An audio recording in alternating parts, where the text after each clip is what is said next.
Hi students, welcome back to the Google Classroom of Plus One Statistics, Chapter 7 Correlation. How are you children? I hope all of you are safe and fine there at home. Children, in the last class, we have learnt about correlation, types of correlation and different methods of studying correlation. Children, what are the different methods of studying correlation?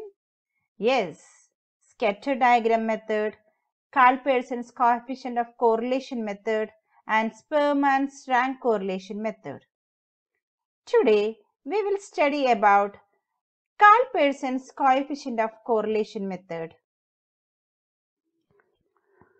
Karl-Pearson's coefficient of correlation is an extensively used mathematical method in which the numerical representation is applied to measure the level of relation between linear related variables. The coefficient of correlation is expressed by R. This coefficient of correlation is denoted by R. This is also known as product moment correlation coefficient or simple correlation coefficient. It gives a precise numerical value of the degree of linear relationship between two variables x and y. Children, it is important to note that Karl-Pearson's coefficient of correlation should be used only when there is a linear relationship between the variables. When there is a nonlinear relationship between x and y, then calculating the Karl-Pearson's coefficient of correlation can be misleading. Thus, if the true relation is of the linear type as shown by the scatter diagrams in figure 7.1, 7.2, 7.4 and 7.5, then the Karl-Pearson's coefficient of correlation should be calculated and it will tell us the direction and intensity of the relationship between the variables. But if the true relation is of the type shown in the scatter diagrams in figure 7.6 and 7.7, then it means there is a nonlinear relationship between x and y, and we should not try to use this Karl-Pearson's coefficient of correlation. Okay. It is therefore advisable to first examine the scatter diagram of the relation between the variables before calculating the Karl-Pearson's correlation coefficient. Let x1, x2, x3, etc., xn be n values of x and y1, y2, etc., yn be the corresponding values of y. In the subsequent presentations, the subscripts indicating the units are dropped for the sake of simplicity.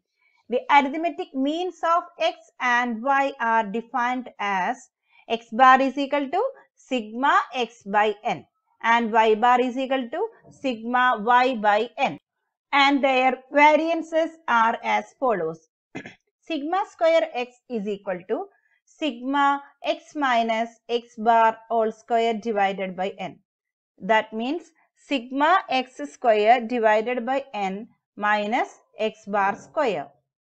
And sigma square y is equal to sigma y minus y bar all square divided by n. That means sigma y square divided by n minus y bar square.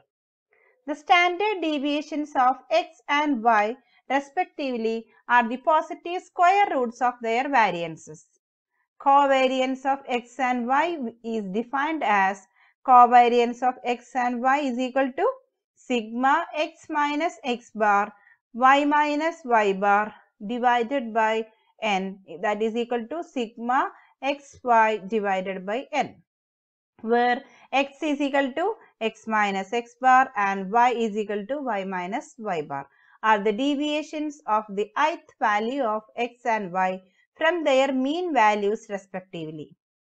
The sign of covariance between x and y determines the sign of correlation coefficient. The standard deviations are always positive. Underline this one. If the covariance is 0, the correlation coefficient is always 0. The product moment correlation of the Karl-Pearson's measure of correlation is given by, children, you have to study this formula or this formula. Okay, R is equal to sigma xy divided by n sigma x sigma y. That means R is equal to sigma x minus x bar into y minus y bar divided by root of sigma x minus x bar square into root of sigma y minus y bar square. Then children study the properties of correlation coefficient. Once more, properties of correlation coefficient. Properties of correlation coefficient. Let us now discuss the properties of correlation coefficient. R has no unit. It is a pure number. It means units of measurement are not part of R. R between height in feet and weight in kilograms, for instance, could be say 0.7. Okay, so you have to study the first property of correlation coefficient. R has no unit. Then a negative value of R indicates an inverse relation. Once more, a negative value of R indicates a inverse relationship. A change in one variable is associated with the change in the other variable in the opposite direction. When price of a commodity rises, what happened? Its demand falls. Okay, when the price of a commodity rises, its demand falls. When the rate of interest rises, the demand for funds also falls. It is because now funds have become costlier. Children, in the microeconomics, we have learned about the price and demand relationship. There is an inverse relationship between the price of the commodity and the demand. When the demand of a commodity rises, what happened? The price also rises. When the price rises, the demand for that particular commodity falls. Okay. Then third property, if R is positive, the two variables move in the same direction. When the price of a coffee, a substitute of tea, rises, the demand for tea also rises. Improvement in irrigation facilities is associated with higher yield. When we irrigate the fields more, what happens? The yields will also increase. When temperature rises, the sale of ice creams becomes brisk. Then next property, the value of the correlation coefficient lies between -1 and +1. Once more, the value of the correlation coefficient lies between -1 and +1. We already studied this. If any exercise, the value of R is outside the range, it indicates error in calculation. The magnitude of R, another property, the magnitude of R is unaffected by the change of origin and change of scale. Given two variables x and y, let us define two new variables. U is equal to x minus a divided by b and v is equal to y minus c divided by d, where a and c are assumed mean of x and y respectively. B and d are common factors and of the same sign. Then Rxy is equal to Ruv. This property is used to calculate correlation coefficient in a highly simplified manner as in the step deviation method. Then if R is equal to 0, the two variables are uncorrelated. Important one, if R is equal to 0, which indicates these two variables x and y are uncorrelated. There is no linear relationship between them. However, other types of relation may be there. If R is equal to 1 or R is equal to -1, the correlation is perfect and there is exact linear relation. If there is R is equal to 1 and R is equal to -1, what happened? The correlation is perfect and there is exact linear relation. A high value of R indicates strong linear relationship. Its value is said to be high when it is close to +1 or -1. A low value of R, that means close to 0. A low value of R, that means close to 0, indicate a weak linear relation. But there may be a non-linear relation. Then children, look at this example. Number of years of schooling of farmers. annual yield per acre in 1000. Then formula 1 needs the value of sigma xy, sigma x and sigma y. Children, look at this table 7.1. Calculation of R between years of schooling of farmers and annual yield. First, we have to write down all the given data here. Year of education, that is X. Year of education, that is X.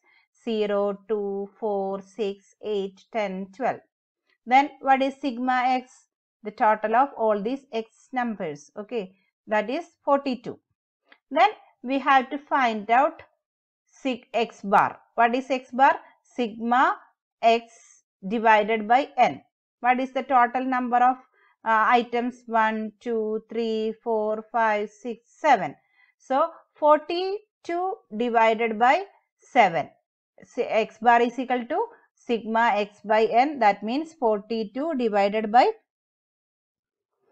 so divided by 7. Okay, 42 divided by 7. X bar is equal to 42 divided by 7. We get 6.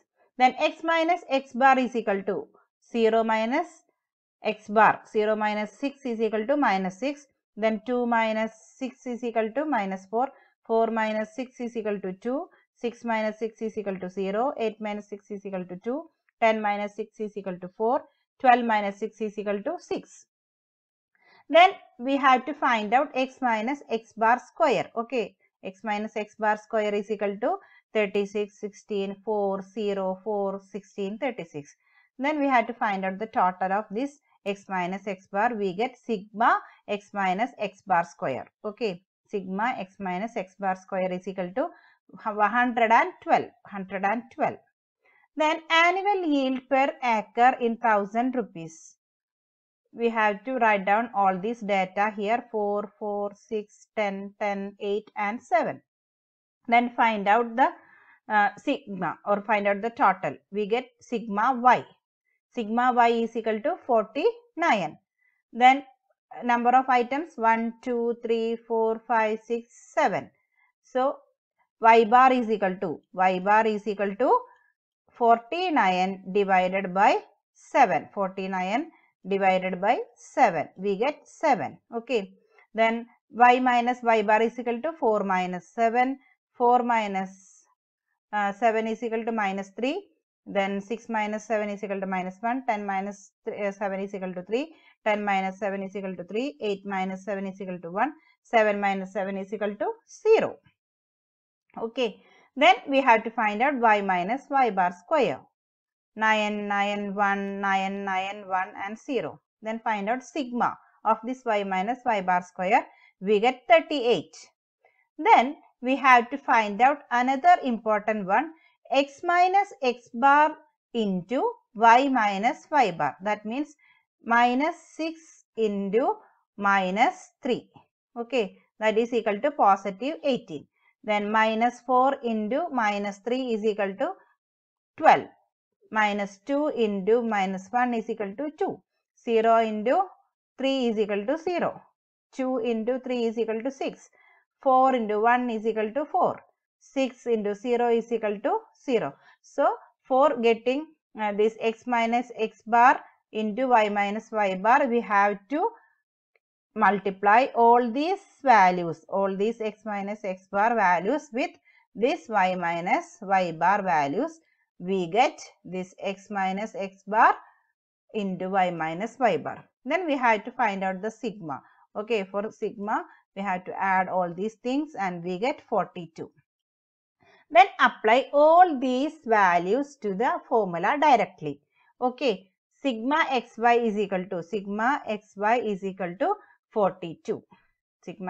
is equal to 42. Then sigma x is equal to root of sigma x minus x bar square divided by n. Root of sigma x minus x bar square is equal to 112. Root of 112 divided by 7. Then sigma y is equal to root of sigma y minus y bar square divided by n. That means root of 38 divided by 7. Okay. Substituting all these values in formula 1, we get R is equal to 42 divided by 7th root of 112 divided by 7 and root of 38 divided by 7. That is equal to 0.644. The same value can be obtained from the formula 2 also. R is equal to sigma x minus x bar into y minus y bar divided by root of sigma x minus x bar square into root of sigma y minus y bar square. So R is equal to 42 divided by root of 112 into root of 38. Then we get 0.64 and 4. Thus, years of education of farmers and annual yield per acre are positively correlated. The value of R is also large. It implies that more the number of years farmers invest in education, higher will be the yield per acre. It underlines the importance of farmers' education. Children, study all the formulas very well, and please note that the corresponding notes and test paper are also attached along with this video. Make use of all these available resources and study well and attend the test paper without fail. Thank you.